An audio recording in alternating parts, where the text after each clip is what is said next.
Back in the basement again today to talk about what I think might be the best flat bench for the money, which is this Griffin Fitness Competition Flat Bench. Now, you might recall about 2.5 years ago, I made a very similar claim about the Rep FB5000. And truth be told, that's because they're very similar benches. The Rep Fitness FB5000, the Griffin Fitness Competition Flat Bench, very, very identical from the design to the specs to even the price. However, I do think there are a couple of things with the Griffin bench that might push it over the edge and take the crown of best value flat bench ever. So let's go ahead and get right into it.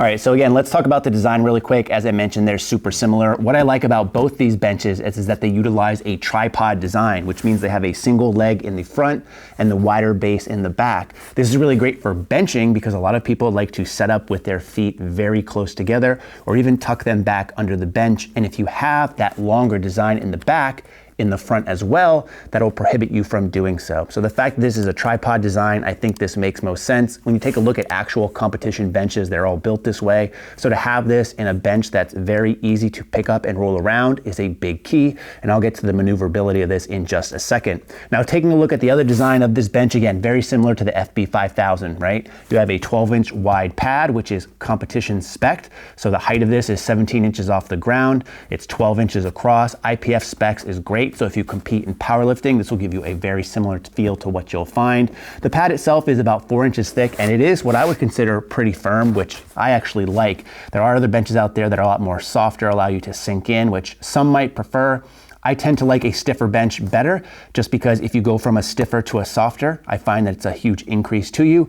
But if you're lifting on a softer bench and have to go to a stiff competition bench in a meet, I find that very off-putting. So I like to train with a little bit more difficult style of bench, which this allows me to do. Now, taking a look at this, some of the things that are different from the FB5000 is Griffin has instituted these little metal plates here with their logo laser cut in, which I think is a nice touch. I know on the Rep model, they have a stainless steel logo cut out for Rep right around this area.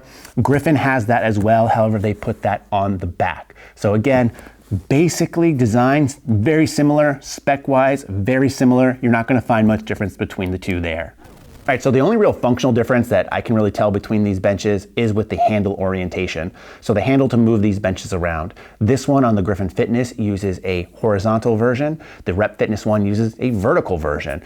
Either way, they're both super easy to pick up and move because the bench weighs roughly around 60 pounds. It has wheels on the back and it makes moving very easy. When I first got this bench, I thought, hey, you know what? I don't like this design as much because the handle sticks out. I'm gonna get it caught on stuff. It hasn't happened yet. And although again, both benches are easy to move, I do find that I don't have to bend down as much and just grabbing this is a lot easier. And I find all my adjustable benches also have this horizontal orientation versus the Rep Fitness vertical model, which you'll also find on stuff like the Rogue Monster bench, which a lot of people have complained about due to the lower location of that particular handle. Now, using this bench is pretty simple, right? Most people are probably gonna use it for barbell bench press, dumbbell work, or other things that they're going to do. Either way, no matter what you use, I don't think you're really gonna have too much of an issue with it.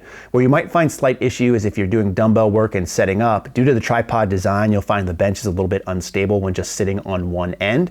So if you're doing, let's say like seated dumbbell curls, for example, you might wanna sit on the rear end, what has the bigger stabilized base, just because the front base might be a little bit unsturdy. That being said too, some people like to use their benches for things like barbell thrusts. This is probably not a good bench for that. Because of the design, again, you're going to find that the front end is going to push or wobble more. So it's not going to be as stable as a bench that maybe has two wide feet on both the front and the back. All right, now talking about the pad itself, it advertises as having a grippy pad, and it does. The material used here is pretty good. It's a little bit more grippy than what I would consider on my Rogue adjustable bench that I have.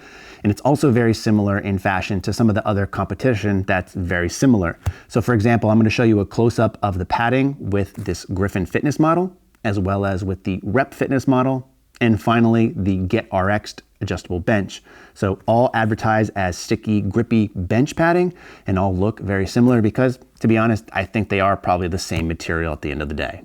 All right, so why do I think the Griffin Fitness might be a little bit better of a buy for some people out there? I've already talked about how they're almost identical when it comes to the design, the specs, even the price. But the price we need to take a little bit of a closer look on. If you look at the MSRP for Griffin Fitness, it's $165, Reps is $169. Again, super similar in that regard. I do give the edge to Griffin here because I do like the horizontal handle better than the vertical one, but that's just more personal preference, and I think the majority of people won't care.